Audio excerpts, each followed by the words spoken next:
하고 기록 시작하겠습니다.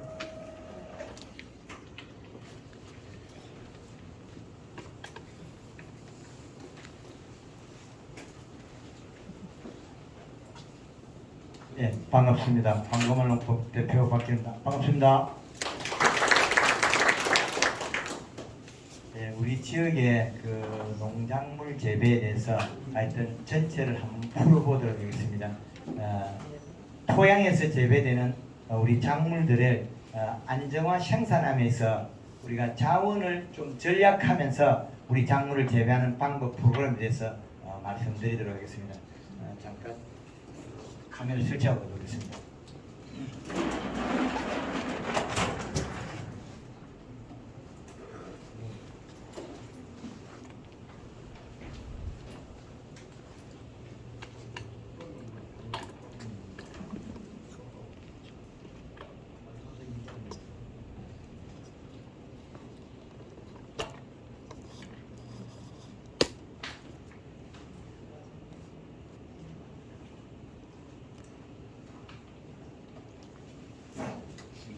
네, 칠판이 잘 보입니까? 네, 칠판에서 할 겁니다. 우리가 재배되는 작물은 봄, 여름, 가을, 겨울 사계절에 살기 때문에 이 사계절에 사는 축을 만들어서 앞으로 이 방법을 익히면 우리는 누구나 편리하게 작물을 재배할 수 있습니다. 어느 작물을 재배해도 다 맞아되게 된 프로그램을 쓸 겁니다. 네. 그래서 우리가 재배되는 이 작물을 우리나라의 12달 사계절에다가 집어넣으면 되겠습니다. 이 계절 속에 우리 시계와 같은 방법으로 한번 정리해 보겠습니다. 12월 31일과 6월 30일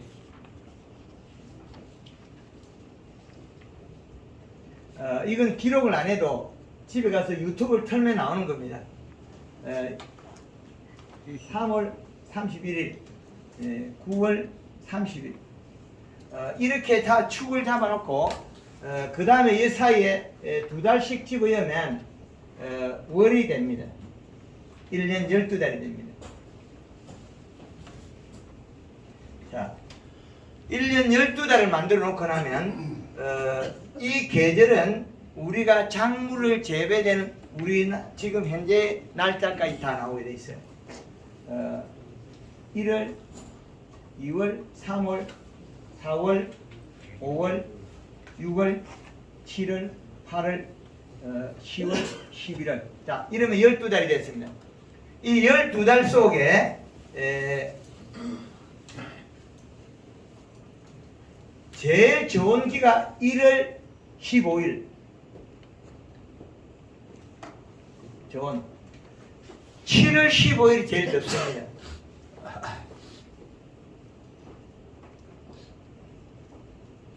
고온. 이게 우리나라의 1차적인 겨울과 여름의 축이고, 이 다음에는 4월 15일과 10월 15일로 축을 나누면 봄, 가을의 축이 나눠집니다. 요건 4월 15일,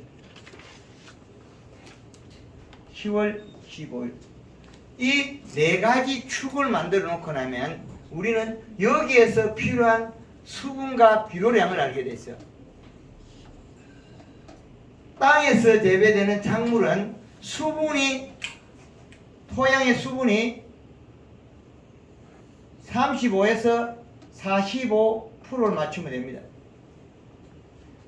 근데 우리는 이제는 과학 영농을 해야 되는데, 과거처럼 아직까지도 주먹구구 농구 하면 우리가 생산량이 떨어져요. 생산량이 지배하지 못합니다. 그래서 이 수분과 그 계절에 맞는 비료값을 계산하면 됩니다. 겨울에 우리가 하우스 작물을 재배하는 농가에서는 겨울에 비료값이 2.7의 이시가 필요하고, 여름에 제일 고온 게에는 1.8의 비료가 필요하고, 봄, 가을에는 2.1의 비료가 필요합니다. 이건 최고 좋은 점입니다. 그러면 우리는 측정기, 땅에 꽂아서 비료량을 계산해내야 됩니다. 고추를 심으든 감자를 심으든 고구마를 심으든 그 작물에 맞는 적정 비료량을 이미 활용해야 최선책이 됩니다. 우리 여기서는 좀 평야가 돼서 과수는 많이 없죠. 과수 있는 분 있습니까? 많더나네. 가수는 많이 없죠. 예. 그 다음에 여기는 밭작물입니까? 네. 고구마, 감자 어느 게 있습니까? 고추, 마늘, 마늘을 좀 재배합니까? 감자. 감자에 예, 그 위주로 한번 해보겠습니다. 우리가 이런 비료값이 움직이는데 겨울에 하우스에서는 비료를 남아있는 게 먹고 남아있는 게 2.7이 남아있어야 돼요. 그럼 2.7이 남아있으려고 하면 양액 재배하는 큰 하우스들은 4.0을 줘야 되는데 4.0을 주는 사람이 없어요. 하우스 딸기를 해도 비료량이 많이 들어가야 되는데 너무 적게 주고 생산이 적다는 거죠. 그래서 우리가 주는 비료의 기준값, 그 다음에 여름에 고추가 잎이 안 펴지고 오그러져 있는 것들은 거의 대다수 우리가 축분을 많이 쓰거나 갈이 가다돼서 그래요. 그러면 안 자랍니다. 지금 감자 심은 분이 있다면 감자밭에 가서 100평당 요소 한 포 줘라. 요소를 주지 않으면 감자가 가뭄을 타요. 요소를 먹으면 광합성을 해서 잎이 탄수화물을 만들어요. 식물은 탄수화물을 만드는 설탕물을 만들어낸다는 거죠. 그래서 잎이 두꺼워서 더위를 안 타는데 가리가 많고 질소비가 없으면 잎이 얇아지고 비료물을 먹은 것도 다 뱉어버려요. 그래서 뭐 잘 안 크고 이슬만 많이 맺어요. 아침에 가서 우리 고추밭에 감자밭에 가서 이슬이 조롱조롱 맺혀서 비료 빨리 더 줘야 됩니다. 자기가 먹었던 영양소를 뱉어내고 있는 거예요. 낮에는 먹었던 걸 가지고 소화를 시켜서 수분을 날리고 입속에 영양을 모으고 저녁에는 낮에 만들었던 영양소가 탄수화물, 설탕물을 많이 만들지 못했을 때는 물을 뱉어버려요. 아주 안 되는 거죠. 그래서 안 좋은 겁니다. 그런 방법이 있다. 그래서 우리가 봄에 우리가 그 감자를 심을 때 비료를 얼마나 줘야 될까?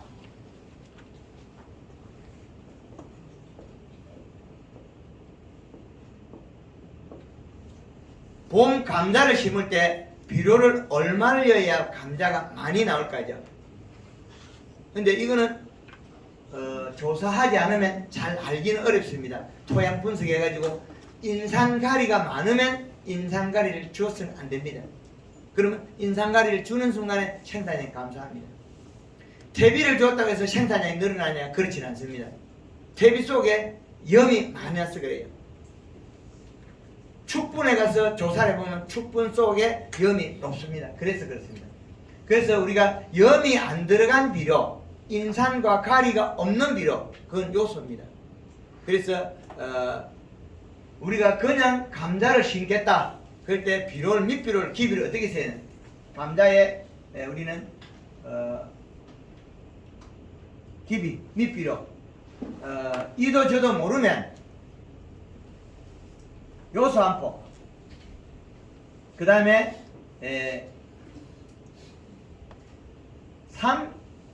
명품 300이라는 비료가 있어요.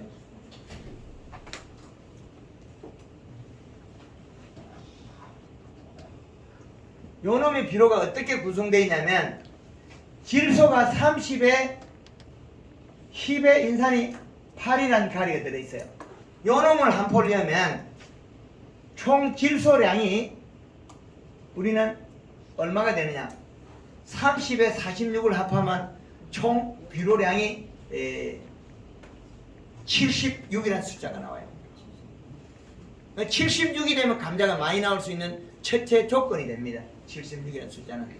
그래서 아주 좋은 기본이 된다. 그런 겁니다. 그리고 여기에 이렇게 심었더라도 우리가 감자 구멍 막을 때는 비료를 더 줘야 됩니다. 감자 구멍 막을 때는 그 비료 더 주는 게 좋습니다. 이걸 조금 더 아신다면 대표님, 예, 기준이 100평이냐 300평이냐 이걸 100평이야. 100평. 제가 이야기하는 거는 모든 거는 100평 기준이고 물 20단말 50리터 기준입니다. 그 작게 할 때는 20리터 또 기준을 잡아줄 거예요. 그래서 요렇게 엮고 심으면 질소 함량이 높아져요.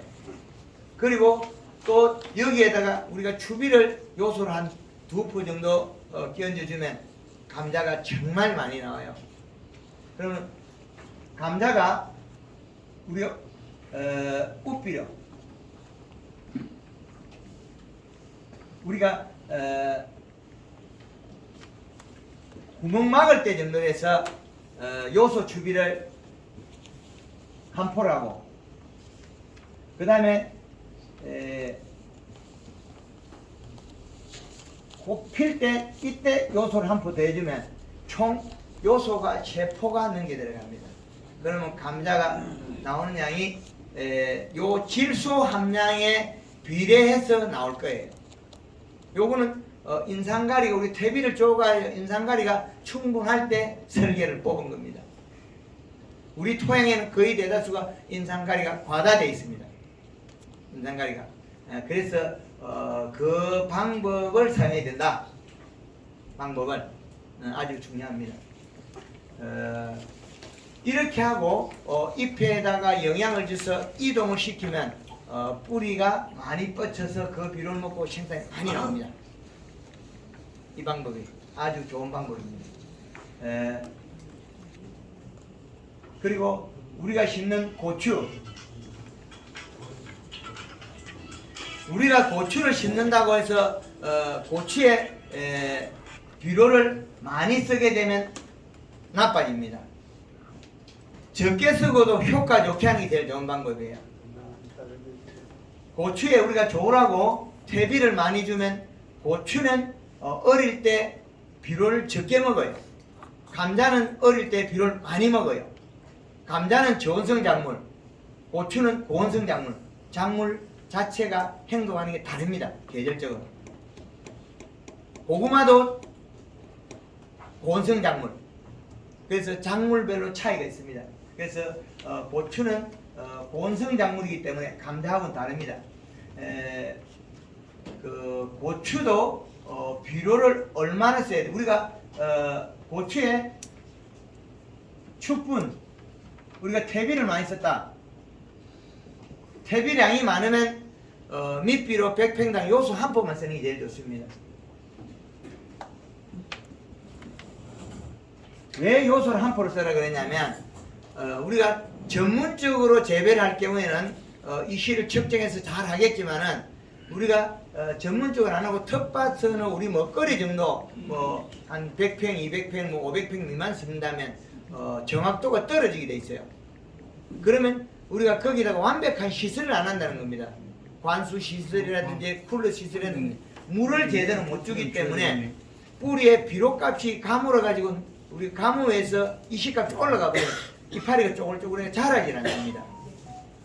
그래서 요소는 주면 시원한 비료, 가리는 더운 비료, 비료의 두 개의 성질이 다릅니다. 비료의 성격이.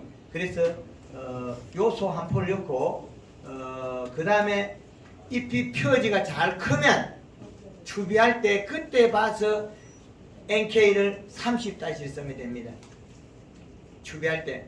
그 고추 심을 때 구멍 뚫어 가지고 안에 비료 넣지 말고, 고추 심어놨다고 해서 두둑에 옆구리 구멍 뚫어가 비료 주지 말고, 그거는 비료 주는 게 아주 안 좋은 겁니다.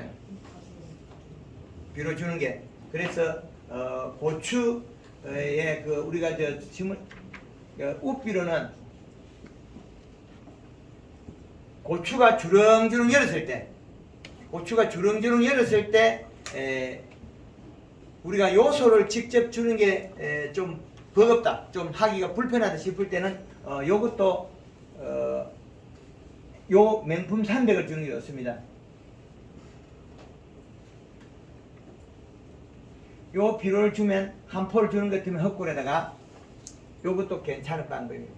그런데 NK를 우리가 한 포를 주는 것 같으면 공기가 돼서 더위를 많이 타요. 우리가 알고 있는 18-NK는 쓰면 생산량이 감소합니다. 질소가 얼마 되진 않아요. 우리가 사용하고 있는 요소 비료, 질소. 이 비료는 토양 속에서 암모니아태 질소에서 질산태로 바뀔 과정에 토양 결합하는 과정에서 30% 없어져요. 가스가 나옵니다. 그래서 그 부분은 우리가 상당히 생각하셔야 됩니다. 여기에다가 명품 300이 30에 10에 8이면 10이 없어지면 20에서 21이 나와요. 그러면 요 비료를 우리가 30을 썼을 때 가스가 빠져나가면 얘가 21 정도의 수치가 나와요. 21 정도. 사용성. 고추가 먹어야 될 비료는 21 정도 됩니다. 그래서 우리가 비료를 적게 줘서 고추가 생산이 적습니다. 우리가 사용하는 NK 줘서 생산량이 적습니다. 심을 때 복합비료여서 심어서 생산이 적다는 거죠. 요즘은 퇴비를 과거에 비해보다 많이 쓰고 있습니다. 축분 속에서 염이 상당히 높아요. 소금이나 가리나 같은 역할을 합니다. 소금이나 가리나. 네, 그래서 고추의 추비는 약 한 달에 한 번 정도 해도 됩니다. 안 그러면 한 20일 간격으로 흙골에다가 100평에 10kg씩 뿌려주면 됩니다. 그래도 충분히 먹습니다. 보랑이 필요한 얘기죠. 그렇죠. 구멍뚫이가 절대 주면 안 됩니다. 구멍뚫이가 주면 가뭄 때 고추 가까이에 우리 한 뼘 사이에 정도 떨어가 주는 것 같으면 비료 과다가 돼서 잎이 쪼글쪼글해져 버립니다. 그래서 우리가 사용할 때는 고추에 우리가 구멍뚫이가 비료주는 거, 고추 심기 전에 뭐 숟가락을 비료 떼는 그런 거 하면 해가 되더라는 거죠. 그래서 옆구리에 구멍뚫이가 비료도 주지 말고 우리가 재배하는 프로그램을 좀 과거보다는 좀 바꾸셔야 됩니다. 그래야만 생산량이 늘어나십니다. 예. 그리고 지금 요게 큰 것만 몇 가지를 잡아놓고 그 다음에 들어가 보겠습니다. 우리가 고추, 감자, 감자, 고추, 그 다음에 여름 작물 또 뭐가 있죠? 우리가 마늘은 겨울 작물이고, 우리가 고구마도 심습니까? 예. 고구마에 고구마 들게 참깨. 고구마는 심을 때 종순을 굵은 걸 심지 않으면 고구마가 열림이 없어요. 잘 잎이 시들어도 안 열어요. 고구마는 잎에서 영양이 내려가야 고구마가 만들어져요. 그래서 종순을 굵은 걸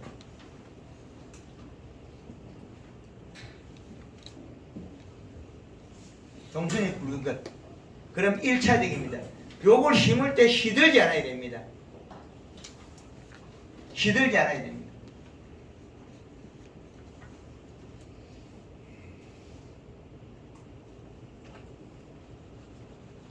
시들지 않게.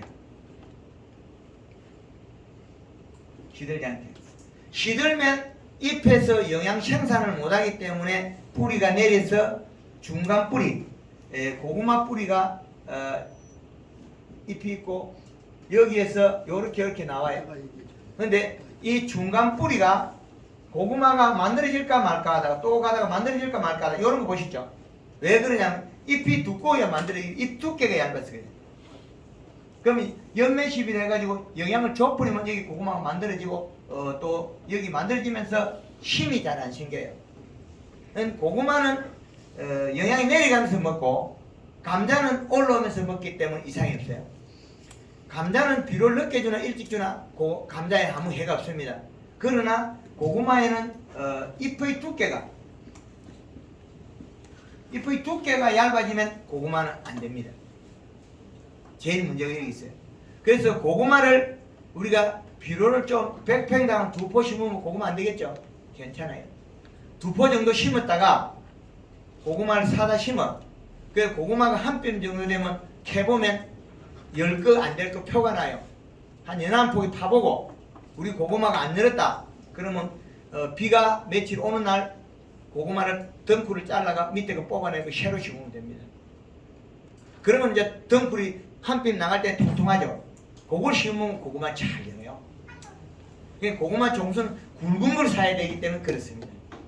이 부분은 꼭 아셔야 됩니다. 덩쿨이 가는 걸 심으면 고구마가 잘 안 열립니다. 그래서 우리 밴드에도 올려놨는데 황금을 넣고 고구마 종순 해남에 써 있어요. 그걸 사다 심으면 잘 열어요. 종순에 영양이 많은 걸 사다 심어야 돼요. 연면집에 살을 찌우고 비료량을 맞춰놨던 고구마 종순을 심어야 고구마 열지, 그렇지 않고는 고구마가 잘 안 는다는 거예요. 그건 우리가 재배할 때 꼭 보시는 게 좋습니다. 그리고 이 고구마는 7월 중순 정도 되면 여기에 저희 제품 골드 칼라, 설탕, 염화가리 요렇게 사용해버리면 요것들 먹고 고구마가 아주 맛있는 걸 발표해요. 우리가 영양은 맛을 좌우하고 설탕은 탄수화물을 좌우하기 때문에 고구마의 여름 더위를 익히게 만들고, 염화가리는 잎에 있는 영양소를 뿌리로 땡겨버립니다. 그러면 고구마가 아주 맛있는 걸 바뀌어요. 그러면 염정 시비를 해주는 얘기죠. 맞습니다. 지금 요 큰 틀만 잡아놓고 세분화시켜서 교육을 다시 하겠습니다. 요거는 몇 가지 큰 틀이 있다는 거 맛보기로 보여주는 겁니다. 하나를 두고 세분화를 못 시켜서 그럽니다. 요거 짧은 시간에 제가 가진 방법과 기술을 제가 다 알려드릴 수 있기 때문에 큰 틀을 알려드린 거예요. 그러면 더 알고 싶으면 유튜브 영상에 들어가면 제가 강의의 내용을 충분히 숙지할 수 있습니다. 그래서 고구마는 종순을 굵은 거 심어야 된다. 그리고 시들지 않게 해야 된다. 종순을 심기 전에 물에 담궈 가지고 영양 담궈 가지고 심어야 된다. 심고 나면 영양제 주고 맹물 시비 쿨러 돌리는 애가 잎을 안 시들게 해야 된다. 여기 기본입니다. 그리고 종순을 첫째도 둘째도 굵은 걸 사야 된다. 심었다가 고구마가 안 열었으면 썰이 맞고 안 됐으면 종순이 쭉 크고 난 다음에 한 핀 나갔을 때 캐보고 알이 없으면 순 잘라가 비 오는 날 새로 심고 싹 뽑아내버려야 됩니다. 그러면 고구마가 다시 잘 열립니다.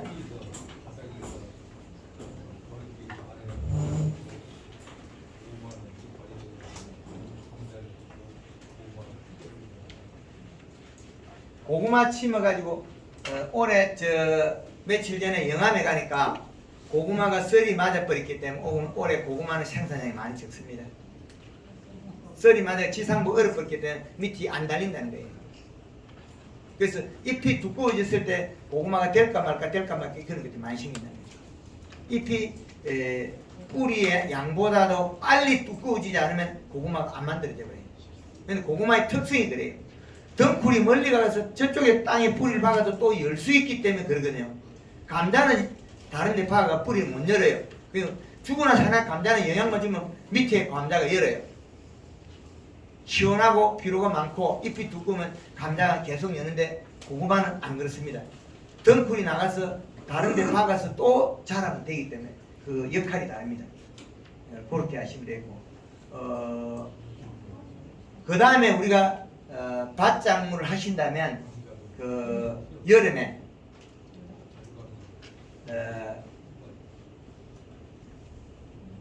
여름 공기에 무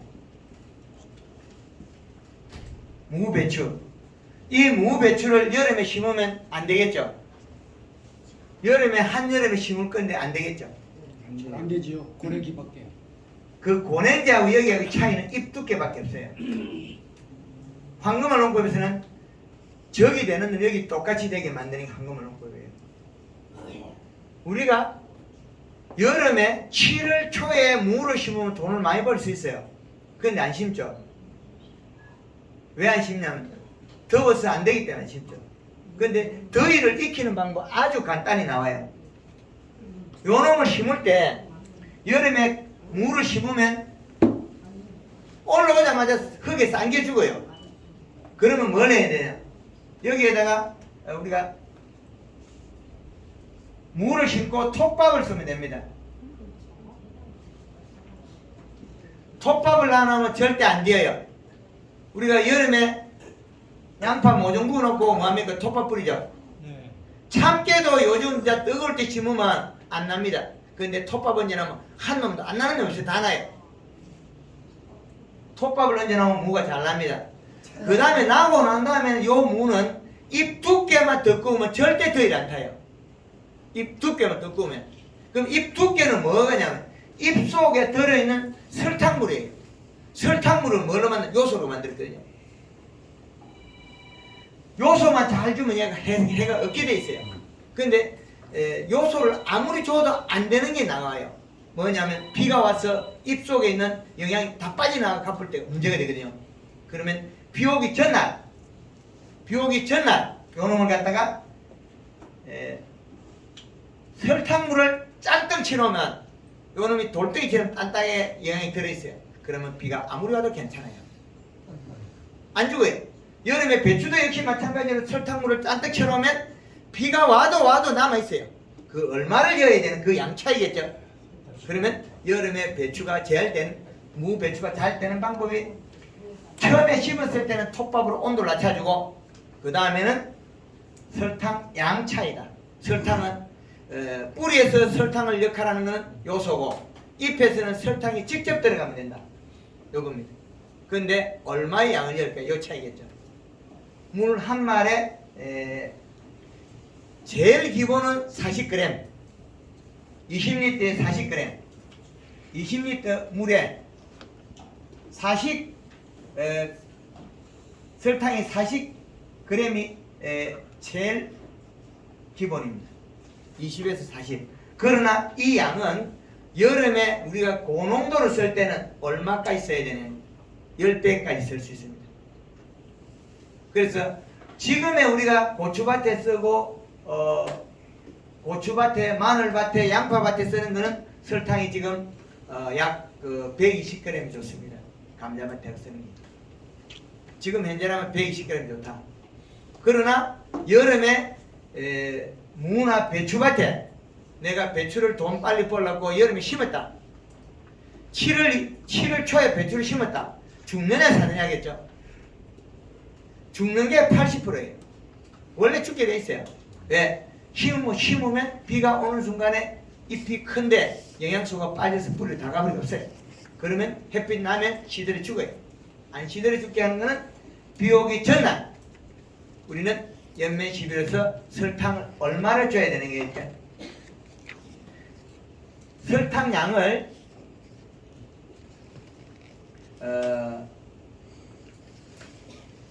300g 이상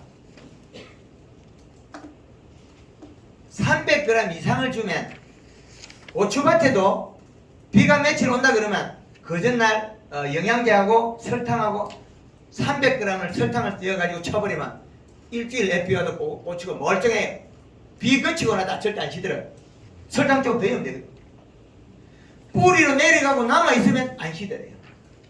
뿌리를 다 내려가고 나면 헬렐레 시들어요. 시들어 넘치고 잎이 두꺼운 놈 한 놈도 없어요. 시들어 넘치고. 안 시들게 만드는 방법은 잎 속에 설탕 양만 맞춰주면 됩니다. 그때는 영양제를 안 섞습니다. 같이 섞어요. 그건 아직도 빼고 있습니다. 좀 있으면 들어가겠죠. 그래서 이 맛보기 할 때 그것부터 나오면 또 그 시간에 나락론에 올해 나락이 잘 됐다. 우리가 곡수가 많이 나게 생겼다. 그런데 자빠져질 것 같죠? 설탕 넣으면 절대 안 자빠집니다. 나락이 설탕 묻는 치고 자빠지면 한 놈도 없어요. 문고병도 안 와요. 오이밭에는 흰가루병도 안 합니다. 흰가루병 잡는 거는 설탕 300g 여고 오이밭에 칩 보면 돌아서면 싹 다 죽고 없어요. 오이밭에 설탕을 치면 흰가루가 이파리에 이파리 영양제 치고 돌아서면 지도 따라 죽어와요. 싹 죽고 다시는 안 생겨요. 우리가 쓰는 물질 중에 좋은 게 많이 있습니다. 설탕도 좋고 요소도 좋고 때로는 설탕보다 요소가 더 좋습니다. 설탕 이건 자꾸 줘야 되잖아요. 근데 요소는 줘라면 자주 안 줘도 되거든. 지가 먹고 살거든. 근데 요소를 줘도 안 되는 날짜가 뭐냐, 비가 많이 오는 날짜예요. 비가 냅다 버리면 잎에 있는 건 계속 뿌리로 가버리거든. 뿌리로 내려가서 뿌리에 비료물이 땅이 묽어서 가져올 그 영향이 없어요. 그럼 몸에 기운이 빠져버려. 그러면 햇빛이 나면 고추도 시들고 배추도 시들고 무도 시들고 고거든요. 그렇기 때문에 비 오기 전에 고추밭에든 마늘밭에든 감자밭에든 설탕을 쓴 영양을 좋은 나쁨은 절대 안 쓰됩니다. 그리고 감자밭에는 요소를 지금 줘야 된다. 그러면 잎이 싱싱해서 지 스스로 질소를 먹고 강합성해서 설탕물을 만들어서 쓰고 있다. 그러면 안 시듭니다. 감자밭에 수분이 있어도 시듭니다. 수분이 지금 있어도 시들어버려요. 조사를 해보면 그거는 감자밭에 질소가 없어서 그래요. 일을 해도 흔히라고 있다. 그래서 여름에 무, 배추 심어가지고 돈 벌고 싶은 분은 이 방법을 조금 더 공부해가지고 하면 됩니다. 아주 쉽습니다. 누구든지 돈 벌 수 있어요. 배추 한 포기 뭐 4, 5천 원 기본 하죠. 여름에. 근데 누구나 할 수 있어요. 작년에 경북 고령에서 사모님 봄에 강의 때 여름 배추 무 강의 듣고 1800평 심어가지고 4,100평만 했어요. 무. 아주 쉬워요. 여름에 벌레 별로 없습니다. 식용유 퐁퐁 치면 벌레도 안 와요. 농약을 치야 벌레 안 오는 게 우리 밭에는 냄새가 나야 벌레가 안 생기는 거예요. 원래는 벌레들은 풀 냄새를 잘 맡아요. 새순, 고추가 자라는 새순 냄새, 무가 자라는 새순 냄새, 배추가 자라는 새순 냄새. 감자는 독해서 벌레가 안 와요. 감자 이파리 독해서 냄새가 독해서 벌레가 안 와버려요.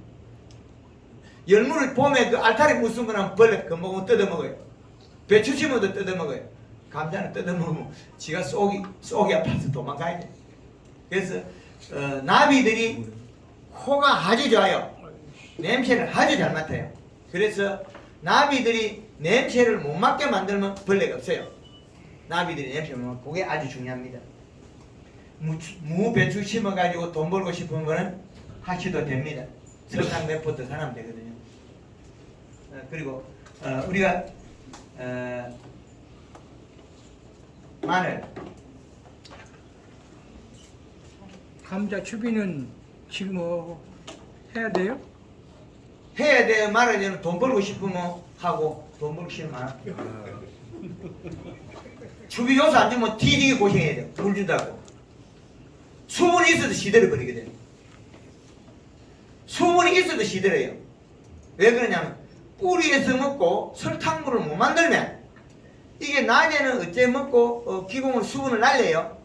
저녁에도 물을 가져와요. 뿌리는 소화를 계속하니까 가져와 가지고 잎을 딱 닫았을 때 숨구멍을 닫고 그 다음에 물이 온 거를 입에 설탕이 없으면 입술을 뱉어버려요. 입속에 당분을 못 만들었을 때는 저녁에 가져온 영양소 뿌리에서 가져온 건 낮에 가져온 건 저녁에 똑같은 가져왔어요. 근데 그걸 먹느냐 안 먹느냐 결정해야 돼요. 입속에 설탕이 없으면 물을 먹고 살 수 있느냐 죽어요. 그래서 저녁에 뿌리에 질소분이 많아서 낮에 강합성을 해서 요소를 먹고 강합성해서 잎이 정상적으로 됐으면 저녁에 가져온 영양소를 먹고 소화를 시켜서 잇을 안 맺습니다. 잇을 안 맺으면 배로 크거든요. 그리고 또 물이 좀 부족하면 저녁에 겔로 현상으로 안개가 끼가지고 물이 맺히는 거 있죠. 그것도 지가 먹어.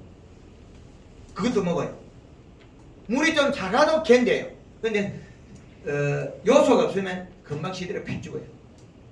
시들머들 시들머들해 죽어요. 지금 감자밭에 가보면 요소 안 좋은 것들은 시들머들 그 차이가 벌어집니다.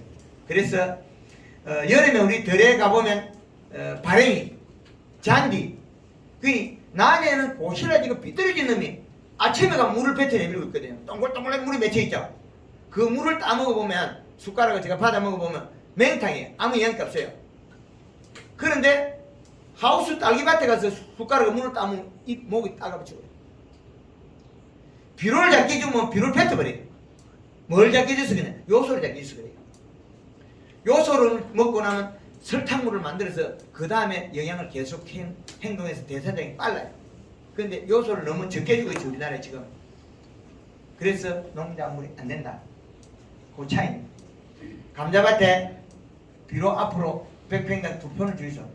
그러면 감자가 평당 최하 5kg 좀 늘어납니다. 평당 5kg 늘어나면 우리가 2폰 엮어 퇴비 엮어 주면 약 한 10kg 나오거든요. 그 요소 2폰 더 주는 것들은 평당 최소한 5kg 이상 7kg까지 늘어나요. 그 감자는 몇 킬로 캐야 되나? 평당 작게 캐도 15kg에서 20kg 이상 캐야 돼요. 최고 많이 좀 캐는 사람이 한 33kg까지. 감자 33kg 캔 게 많이 캔 게 아니에요. 비료를 그것도 작게 주고 작게 캔 거예요. 뭘 작게 주냐? 요소를 작게 줍니다. 가리가 많아서 더워서 생산을 적게 한다. 그게 기본입니다. 여름 배추, 무, 그 다음에 우리가 마늘, 양파. 요 정도 하면 밭작물인데 마늘, 양파 하면 거의 끝나죠.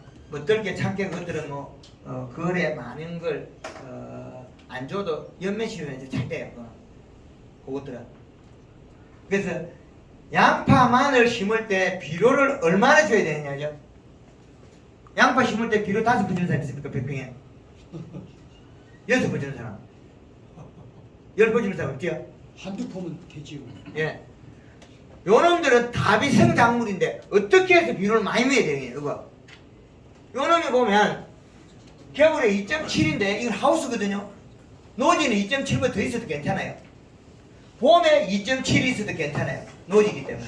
요건 지금 하우스의 온도 기준에서 잡아낸 거거든요. 그럼 노지는 이거보다 비료가 더 많아도 괜찮아요. 가을에 마늘, 양파 심을 때 100평당 비료가 기본이 한 4포 정도는 있어야 돼요. 우리가 갈리기로가 텃밭을 조금 심는 한 3포 정도 있으면 됩니다. 요소를 4포 주라고 100평이 나요? 예? 요소를 100평에다 4포 주라고? 요소를 다 주면 안 되고 요소를 주면 수치가 그 질소량이 넘으면 겨울에 얼어 죽어버려요. 좀 많아요. 그래서 요소 준다면 100평에 한 3포까지 괜찮아요. 감자비료 나온 거는 그건 그대로 주면 뭐 마늘 전용비료 주겠다고요? 마늘도 있고 감자도 다 전용비로. 전용비료 그거 쓰면 망하자는 짓이지. 그거 주고 갖고 농사지가 나오겠어요? 그것만 주고 안 줘요. 그것만 주고 추비 조금 주고 말아요. 일단 그거 다 배워요. 전부로 그것만 주는데 요소는 질소는 저온 여름에 좋겠죠? 가리는 고온이에요. 요건 꼭 아셔야 돼요. 가리 정도 많은 걸 조합하고 비료 줬다 그러면 안 돼요.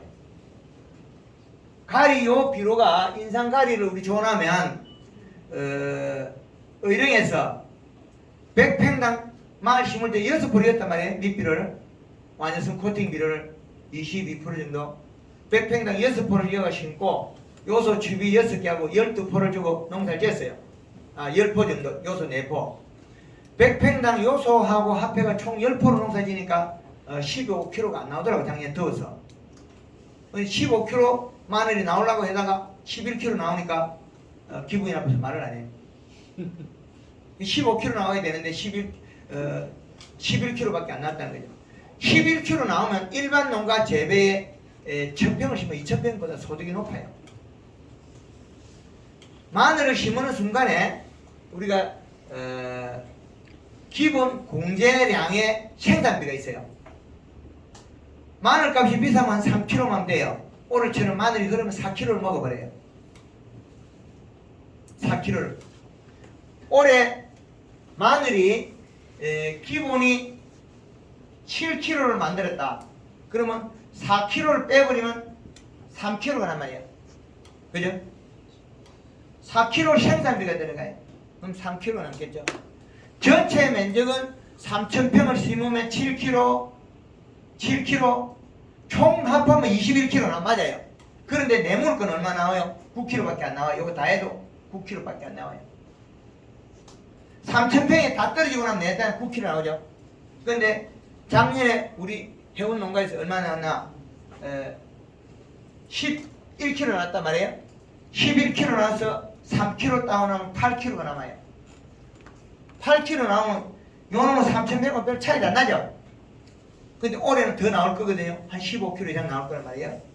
그러면 올해는 훨씬 더 길어요. 작년에는 우리가 4kg가 남아요. 가격이 생산비가 3kg 되니까 올해는 4kg 생산비 들어요. 그래서 올해는 한 6kg 예상해요. 16kg에서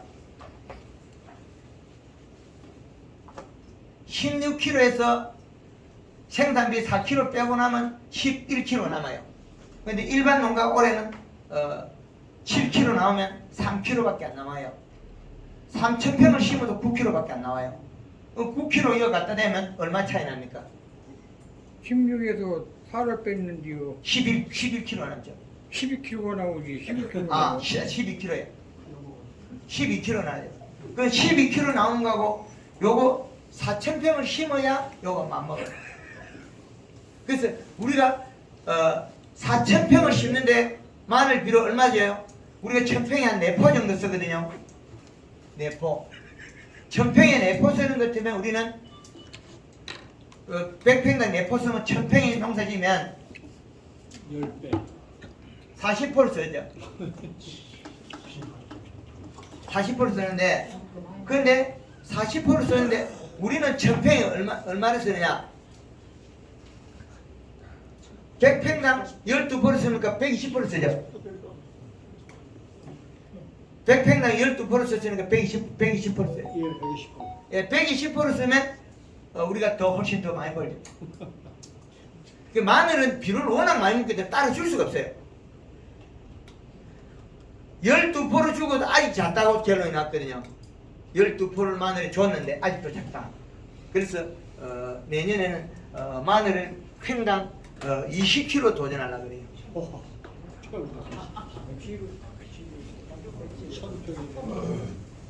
마늘이 비료 먹고 큽니다. 근데 그걸 소화시키게 하는 거는 황금만 원골에서 소화시키게 만들어요. 그래서 생산량을 우리가 조절하는 거죠. 그래서 많이 심는다고 소득이 높아지냐? 그렇지 않습니다. 과학적으로 해야 농사가 잘 짓는 거죠. 주먹구로 해서는 우리가 생산이 안 늘다는 거죠. 그래서 우리가 마늘 양파 심을 때는 그 갈리기로 조금 로타리 칠 때는 한 3포, 뭐 4포 정도 하면 됩니다. 그런데 퇴비가 들었느냐 안 들었느냐 그 차이겠죠. 제가 이야기하는 건 여기 텃밭이 아닌 100평 기준입니다. 100평에 비료 들어가는 게 양파 마늘은 기본이 그 트랙터 로타리 치고 심다면 최하로도 4포 이상 줘야 된다. 100평당. 어떤 비료를 줄 거냐 그 차이겠죠. 100평당. 그래서 100평당 비료 주는 양의 생산량에 비례한데, 그런데 가을에 줬다고 봄에 있느냐? 그렇지는 않습니다. 봄에 더 열심히 줘야 됩니다. 가을에 밑비를 준 것보다 봄에 추비를 더 많이 줘야 돼요. 왜 그러냐면 뿌리가 많이 뻗었을 때 많이 먹는다. 가을에 줬던 거는 겨울이나 가을에 먹고 저장 양분으로 쓴다. 남아있다. 그렇게 계산하면 되겠죠. 얘들은 기비가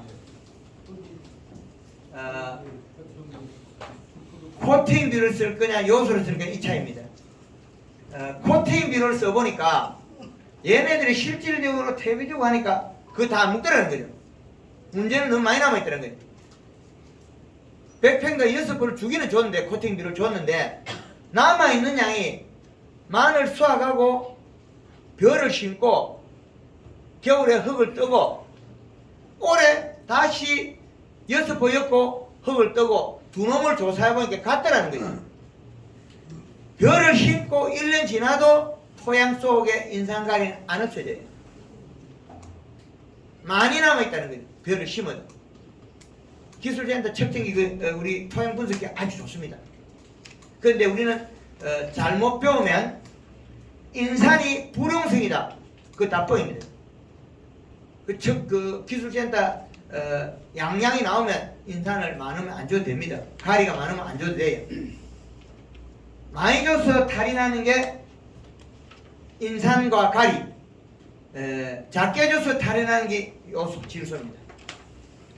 그래서 질소 함량 어떻게 맞추냐 그게 상당히 중요하다. 그래서 100평당 양파 마늘에 우리가 기비를 최소한 4포에서 한 6포까지 쓰자. 그런데 이 비료를 6포를 잡아놨으면 어떻게 나눠야 될까? 얘를 갖다가 코팅 비료를 다 해야 될까? 완전 요소를 넣어야 될까? 이 차이겠죠. 그래서 여기에도 한 30% 정도는 요소를 써도 됩니다. 여기에서 30%는 요소를 써라. 요소는. 그래서 가을에도 요소가 충분히 필요하다. 지금은 마늘이 결실기에 들어가가지고 추비를 하면 안 되잖아요. 요소가 보약입니다. 예? 요소가 보약입니다. 지금 뿌리가 제일 많이 뻗어가 제일 많이 물 때 안 주겠죠. 말라 죽어요. 말라 죽는 농법을 하는 게 우리나라의 농법이에요. 굶어서 말라 죽어요. 잠깐 마늘 한번 보여드릴까요? 네, 대표님. 5월 한 15일 이상 넘어서 예. 저 비료를 많이 주면은 그 2차 성장 예. 그 무슨 마늘 그게 벌마늘. 벌마늘이 생긴다고 그래서 주지 말라고 그러거든요. 마늘이 좀 벌어지면 어때? 그래도 잘라도 똑같은데.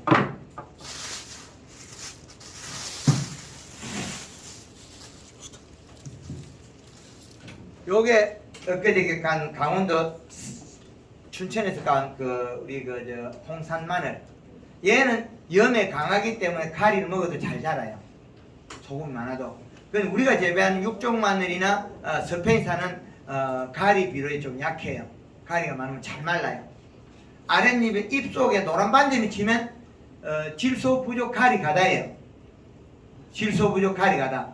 잎 속에 여기 자세히 보면 노란 심줄이 생겨요. 이게 생기죠. 예. 노란 심줄. 노란 심줄이 생기고 반점이 생기면 노란 반점이 생기면 비료가 부족해서 아랫잎이 말라요. 이건 아랫잎이 하나도 안 말랐죠. 지금까지.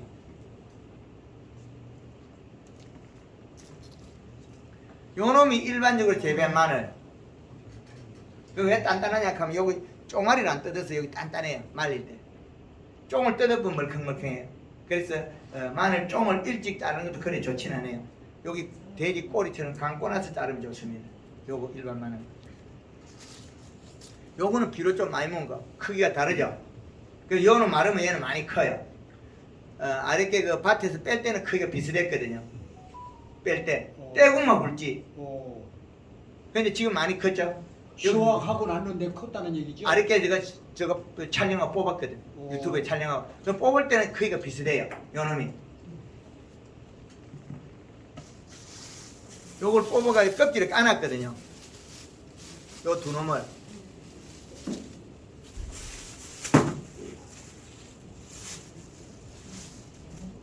이제 차이가 많이 나죠.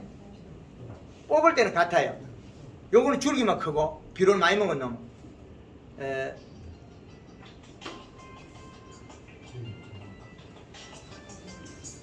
차이가 많이 나죠. 이렇게. 얘하고 크기 차이가 많이 나는 원인은 얘는 비료를 갖다가 요소를 주비를 8포 먹고 100평에. 요거는 좀 작게 먹어서 일반적으로. 이 사람이 옆집에서 가르쳐주고 요거는 초보자는 작업은 배우고 비료 치고 연면식은 한꺼번에 넣고 배우고 요 비료 되게 넓었어요. 가을에 요소 100평당 반포 주고 봄에 7포 반정 8포 먹는 거예요. 100평당 요소를. 좀 사길 땅에서 좀 많이 먹어요. 그래서 우리가 비료를 줄 때는 그 양을 꼭 마늘은 잎 사이로만 비료 안 들어가면 돼요. 요 사이만 비료가 안 들어가면 여기 뻥이 잘 안 나와요. 뻥이 나오는 거하고 벌말이 되는 두 가지 달라요. 요 사이에 비료가 쌓여서 배이 들어가면 여기 안에 마늘 만들어질 때 그 사이가 세포가 죽어서 뻥이 돼요. 안에 인편이 안 만들어져요. 그런데 지금 비료 주면 어떻게 괜찮겠지? 안 괜찮아요. 지금 비료 주면 어떻게 마늘 요 안에 있죠. 요 안에 대가리가 노래지고 사가요. 이파리 들어가면 요리 들어가요. 이 안에 이게 겹겹이 쌓여 있거든요. 그럼 안으로 비료 타고 들어가서 이 안이 상해요. 마늘이 잘못된 놈은 마늘 쪼개가 잎을 까보면 비료가 타고 들어간다니 보여요. 빨갛게. 비료가 타고 들어가가지고 안에 그 조직이 파괴된다고. 그런 경우가 있기 때문에 마늘은 클 때 떼궁이 낫자로막 상태 많아야 돼요. 낫자로막 생. 요건 클 때 낫자로막 생겼거든요. 바카스벤 두께만큼. 그 정도 커요. 그래가지고 지금 이제 줄어들가 마늘이 만들어지고 있는 거예요. 그럼 지금 뽑을 때 요 정도 잎이 된 걸 뽑으니까 지금 요 정도 크기로 돼 있어요. 잎 색깔이. 지금 마늘의 비료를 제일 많이 먹을 때 마늘이 비료가 없어서 굶어 죽어요. 굶어 죽으면 어떻게 되겠습니까? 이파리하고 줄기하고 마르면서 마늘이 요래 커요. 그래서 마늘에 비료 작게 준 거 많이 준 거 차이 요래 납니다. 그럼 요 차이가 있어 돈의 차이예요. 많이 차이 납니다. 빼는 날은 거의 같았어요. 그런데 비료 많이 먹은 놈은 아직까지 성장을 더 하니까 몸통이 크고 마늘이 안 컸고 요 놈은 이제 하나씩 다 빨아야 비를 막 예, 퍼줘야 돼요. 우리 이쪽에서 눈이 온다면 전에 한번 몇 년 전에 서산에서 2월달에 눈이 좀 많이 왔어요. 그 6,000평에다가 100평당 요소로 세포 180% 뿌렸거든요. 그래가지고 줍이 좀 더 하니까 평당 한 7.5포 100평당. 그러니까 마늘이 10kg 500 나와요. 평당. 마늘은 비료를 한 포를 먹으면 100평당 1.5kg씩 늘어나요. 감자는 한 포를 먹으면 3.5kg 늘어나고 이 비료 먹고 크는 거예요. 그 무기물 원소 먹고 크거든요.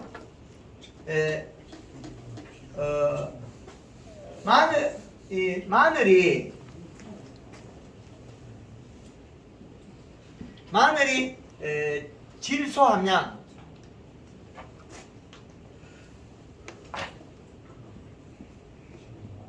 마늘의 질소 함량 20%가 1kg 늘어나요.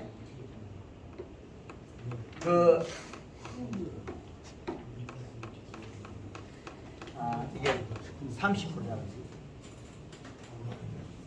헷갈리네. 마늘이 질소 함량 30%가 1.5kg 늘어나고 감자는 양파는 8kg가 늘어나고 감자는 3.5kg가 늘어나요. 여기 공식이에요. 비료 양의 질소 함량 포대기 프로수의 생산량이 비례한다. 감자밭에 비료 뿌리면 지금 많이 나와요. 지금 감자가 뿌리게 제일 많이 뻗치 있는데 먹으려고 먹을 게 없어가 골고 있다. 보라 비뚤어지는 뭐가 나오겠어요, 양이. 감자가 안에 쏙 빈 것 보시죠. 든 거. 안에 빈 거. 쏙 빈 감자가 왜 생기냐면 가리 가다 고온열삼으로서 먹을 게 없어가지고 배실배실하고 있다가 비가 올 때 시원해지니까 왕창 크면서 쪼개져 본 거예요. 아니 껍질에 살이 붙으니까 안이 쏙 쪼개져 버려요. 그 우리나라에 복숭아가 떨어지고 포도가 쪼개지고 하는 것들이 다 질소 부족 가리 가다에서 일어난 거예요. 그래서 전체 우리나라 작물들을 대한민국 대한민국 전국을 강원도부터 제주도, 울릉도, 백령도까지 땅을 밟아보고 흙을 만져봤을 때 토양이 우리 농업농가에서 시비하는 게 인삼가리 과다의 8, 90%가. 그래서 생산량이 감소하고 있어요. 그래서 요 기본 매뉴얼은 절대 안 바뀌어요. 요걸 바꾸려고 하면 질소 함량 수치가 얼마까지 올리느냐. 올해 16kg 나오는 거 320까지 끌어올렸어요. 320까지. 근데 가물적이. 그럼 100평당 질소 함량을 320까지 수치를 끌어올려요. 요소를 많이 줘야 됩니다. 가물면 더 요소 많이 줘야 됩니다. 그래야 가뭄을 안 탑니다. 과실나무에 가뭄 닫고 물을 주고 이파리에다 물을 뿌린다고 감자밭에 물을 뿌린다고 먹느냐? 절대 안 먹어요. 뿌리고 죽어버리거든. 이파리에 물을 먹는 시간에 뿌리가 죽어버려요. 입속에 설탕물이 없는 상태에서 물을 먹으면 뿌리가 죽어버려요. 그래서 우리가 여름 물을 재배가 돈을 벌고 싶으면 설탕을 많이 사다 놓고 댐비면 된다. 무조건 그건 돈을 벌어요. 안 죽어요. 고추밭에 비가 온다. 그러면 일단은 설탕부터 포대기 열어봐야 돼. 있느냐 없느냐. 비 오기 전에 한 3일 비 온다 하면 먼저 영양제가 없으면 설탕이라도 쳐야 되니까. 그래야만이 3일 뒤에 비 오고 그쳤을 때 안 씻는다는 거예요. 그럼 비 오고 딱 그쳤다. 빠른 시간에 요놈이 다 썩고 영양이 없다 싶으면 퍼뜩 뭐가 될 필요는 설탕이 됩니다. 잎이 안 시들고 살아있으니까 설탕이 되는 많이 필요. 우리가 재배하는 마늘, 양파는 지금도 비료를 달라 그러는데 주인이 우리가 안 주고 있을 뿐이에요. 주는 것이 좋습니다. 마늘, 양파 주는 게 좋습니다. 그렇지 않으면 얘네들도 생산이 감소해요. 요 기본을 하고 난 다음에 다른 걸 할 건데 이게 그 우리 농가들이 아직까지 황금을 넣고 많이 안 접해봤다면 상당히 저도 강의하기 좀 어렵거든요. 제가 요거 개발하자고 한 32년이 걸렸는데 요걸 완성시킬 때는 2015년도에 완성시켰어요. 황금을 넣고. 단감을 농사지면서 단감을 어떻게 해가지고 돈을 벌어볼 거라고 3만 평 가수원에 21다시 복합비를 한 2,000%를 뿌렸어요. 내 나무에 21다시 한 포를 줬어요. 그럼 가을에 가면 중무하는 감이 나온다. 친구들한테 자랑을 하고 가을 되니까 감은 쬐끄만 하고 가지만 딥다 커 있어요. 그건 가지는 눈에 안 보이고 감이 작길래 요즘은 비료를 저것들 가짜로 만들어. 저 핑계는 좋잖아요. 비료가 잘못돼서 감이 되는 거지. 그래서 내년에는 요소를 2,000%를 갖다 뿌리면 감이 또 중만원 나올 기다. 그래서 또 친구들한테 내년에 내가 감농사 1등 한다. 분명히 내년에 요소를 2,000%를 갖다 붓을게. 내 나무에 요소를 한 번 주면 되니까. 그 다음에는 요소를 딱 2,000% 끊어가지고 내 나무에 한 번씩 딱 줘. 그리고 가만 보니까 산이 눈 온 것처럼 뽀해.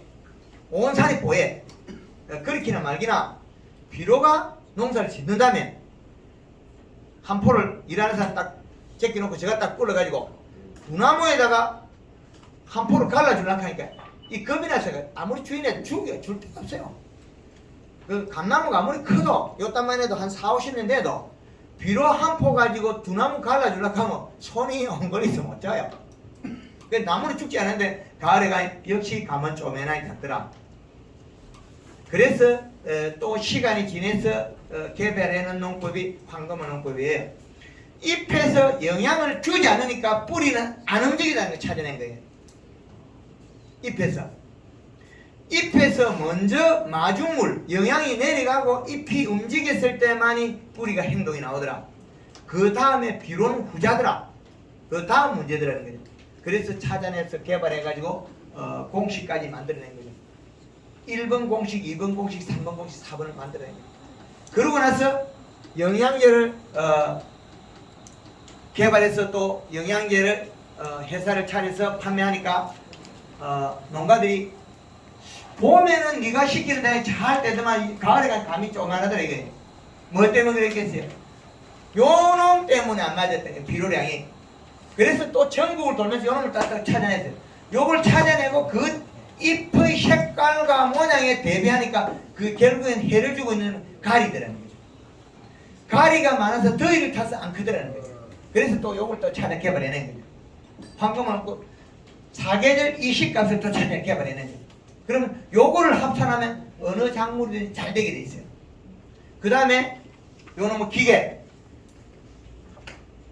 척전기 요걸 가지고 대입하면 딱 맞아 떨어져요.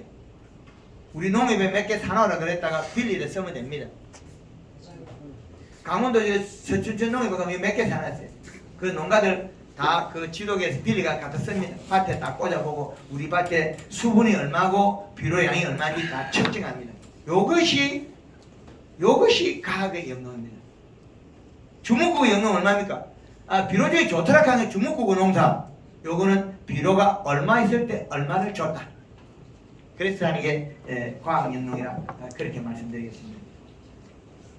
요 기계를 토대로 해서 비료 수치를 찾아낸 게 요겁니다. 비료는 100평당 시행땅에다가 한 포를 주니까 0.8이 나오더라는 거죠. 어디서 찾았냐? 전라도 영암에 고구마 밭을 몇 년, 한 10년 넘게 써먹다가 10년, 20년 오래 써먹으면 땅이 부드러워 고구마 캘 때 흙이 많이 묻고 풀이 많이 나요. 그러면 한 50cm 땅을 파다가 부대기 파고 다 묻어버리고 쇠약을 깔아버리거든요.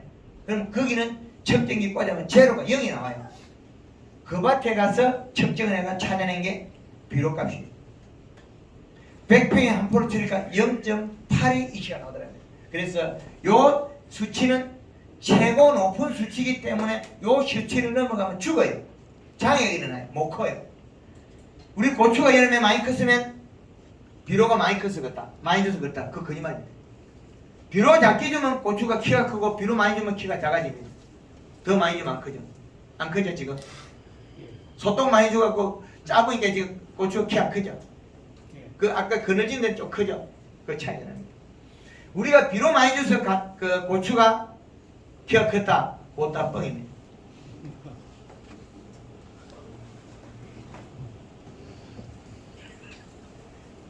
고추를 한번 보면 공식을 한번 그려볼게요.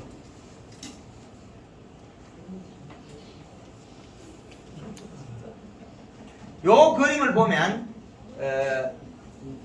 요렇게 나누면 어떻게 되냐면 비로 지금 식물이 키가 요거만큼 컸을 때 요걸 성장, 그 다음에 요건 비로, 요거는 날짜.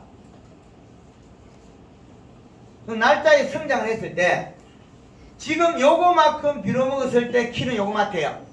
근데 요거만큼 먹으면 비료가 키가 요거만 커요. 지금보다. 근데 여기는 정확하게 맞아떨어져요. 왜 그렇게 됐느냐? 요 표에서 보면 여름에 키는 1.8이에요. 키도 안 크고 고추가 땡기는데 고추가 너무 많이 나가 손이 안 들어가서 고추를 못 따요. 그 비료량이 1.8이에요. 근데 겨울은 어떠냐? 2.7을 줘야 요 있잖아. 겨울에 왜 2.7을 줘야 되냐? 겨울에는 햇볕이 작아서 호흡하는 시간이 작아서 비료를 적게 빨아들여요. 하우스에 아무리 잘해도. 그럼 겨울에는 2.7이라는 숫자의 비료가 있어야 제일 정확하더라고. 이걸 찾아내야 돼. 그러면 우리가 여름에는 고추가 열었다가 안 열었다는 거 있죠? 그거는 0.5밖에 없어요. 이시 측정하면. 고추가 여름에 키가 크는 거는 0.8에서 1.0이에요. 0.8에서 1.0이 되면 키가 커요. 이렇게 키가 많이 커요. 요 자리까지 키가 커요. 근데 1.8이 되면 고추 키가 안 커요. 고추만 조롱조롱 열고 조금밖에 안 커요. 근데 이게 겨울에는 어떻게 되냐? 겨울에는 0.8이 되고 열었다 안 열었다 하노. 하우스 고추에 가면 1.5가 되면 고추가 키가 쭉 커버려요. 마디가 쭉쭉 내려져요. 근데 2.7이 되면 겨울에 고추가 안 크고 잘 열어요. 그럼 겨울 여름 다 다르죠? 비료 먹는 게. 그건 뭐냐면 낮 시간이 달라서 잎이 기공을 열고 빨아들이는 시간이 달라서 그래요. 그래서 여름에는 꾸준하게 자꾸 많이 줘야 되는데 그 양이 1.8이고 그래서 겨울 여름 다릅니다. 근데 그리고 비료 속에서도 가리가 많아서 이 씨가 맞은 거는 노랗게 오그러져요. 노랗게 질소가 있는 건 펴져요. 펴지고 잘생겨야 고추가 나온다. 그게 기본입니다. 그리고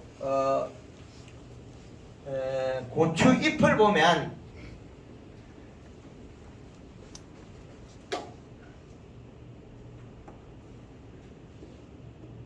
고추 잎이 약간 이렇게 찌그러진 것들은 비료 가다. 길고 찌그러지고 오므려진 건 비료 가다입니다. 그리고 잎이 둥근 모습을 잘 생겨야 된다.